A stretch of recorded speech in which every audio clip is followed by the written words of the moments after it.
नमस्कार। विश्ववाणी लाइव को स्वागत। दर्शक बंधु, आज पश्चिमबंग आईन श्रृंखला पर आलोचना करवा। 2 दिन हम पश्चिमबंग आईन श्रृंखला एक विपर्यस्त आड़ को गति करुच्ची। दुई जन सांसद को 2 दिन भितर अटक होती, जहाँफल से गुरुतर आहत अच्छा।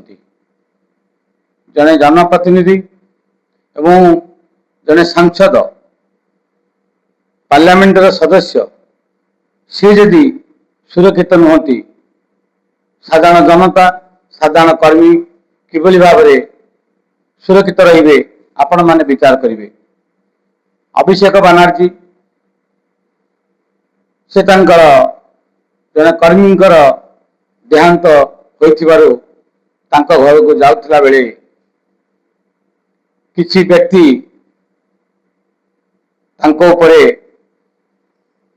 टेका पत्थर माड़ करने सहित उपर को अंडा माड़ करते। टेका पत्थर माड़े से आहत होती। आज ताको विरोध करी कल्याण बनर्जी से थाना घेराव करुवा बेले आज टेका माड़ हो सी आहत अच्छा। বিজেপি লোকেরা চিৎকার করে গালাগাল দিয়ে মাথায় দূর থেকে ঢিলকি বল বড় নিউজ বল ছুড়েছে। আমি বুঝতে পারছি না, আমার মাথা দিয়ে রক্ত বেরোচ্ছে। আমি তা সত্ত্বেও আমি আপনাদের কাছে বলতে এসেছি একটাই কথা, আমার আর বলার মতো শক্তি নেই। जो महिला जनक कल्याण बनर्जी उपर को पत्थर फेंकी से महिला होती गृहमंत्री अमित शाह पाखे फोटो एवं से सोशल मीडिया रे भाइराल होता अर्थ जना पड़ी से जन बीजेपी समर्थित बा बीजेपी कर्मी। ये कथा देश एक चर्चार विषय पलटि। यहाँ नहीं समस्त विरोधी दल स्वर उठे। राहुल गांधी हूँ बा अखिलेश यादव हूँ अन्य विरोधी दल माने मुह खोली जो देश रे आमर दंगार स्थान नहीं। आम देश हूँ शांतिप्रिय देश। शांतिप्रिय देश रे अशांति सृष्टि हवा ठीक नुहे। तेणु जो माने दोष करेंगे तो से दंड पाइबे, किंतु एभली जड़े सांसद उपर को टेका पकईवा, जड़े अन्य कर्मी आउ जड़े कर्मी को मारिदवा, ये शोभनीय नुहे। जदि भी टीएमसी कर्मी माने आगुरी एभली किसी बीजेपी कर्मी करथिले बोली अभियोग आसी, तो सेतिपई पश्चिमबंगर जनसाधारण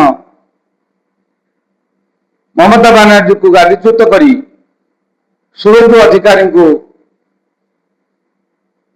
मुख्यमंत्री भाव निर्वाचित कले। जी दोष कर तो दंड पाइब। तेणु जदि शुभेन्दु अधिकारी समय यही विधायक हूँ बा एमपी हूँ बा कर्मी हूँ द्वंद्व लगी गंडगोल लगी परस्पर भितर बाड़िया पिटा रे तार शुभेन्दु अधिकारी आसंता निर्वाचन बेलू रे ना लोक पुणी गादीच्युत करेंगे। तेणु या आम कौन व्यक्तिगत भाव में आम समर्थन करूना कि आम कौन व्यक्तिगत भाव में क्या विरोध करूना। आमर धर्म है जहाँ घटुची ता लोकलोचन को आनिबा।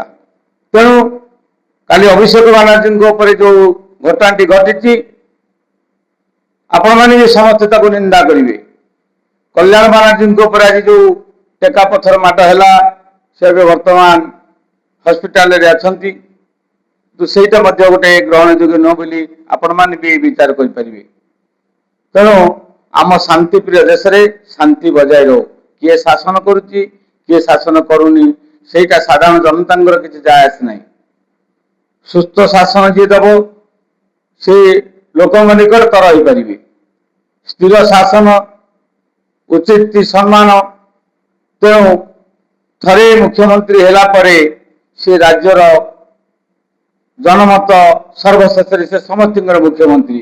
କିଏ ବିରୋଧୀରେ ଥିଲେ କିଏ ଶାସକରେ ଥିଲେ କିଏ ଭୋଟ ଦେଇନି କିଏ ଭୋଟ ଦବ ତାହାକୁ ମାନଦଣ୍ଡରେ ବିଚାର କରାଯାଏ ନାହିଁ। ତେଣୁ ରାଜ୍ୟରେ ଯିଏ ଶାସନରେ ବସିଛି ସେ ମଧ୍ୟ ଉତ୍ତରଦାୟୀ। ଯଦି ଆପଣମାନଙ୍କର ଶାସନ ଷ୍ଟ୍ରଙ୍ଗ ଅଛି ତାହେଲେ ଦିଟା ସାଂସଦଙ୍କ ଉପରେ କିଭଳି ଭାବରେ ଆକ୍ରମଣ କରାଗଲା, କିଭଳି ଭାବରେ ସେମାନେ ଆହତ ହେଲେ, ଏଥିପାଇଁ ଦାୟୀ କିଏ? ନମସ୍କାର।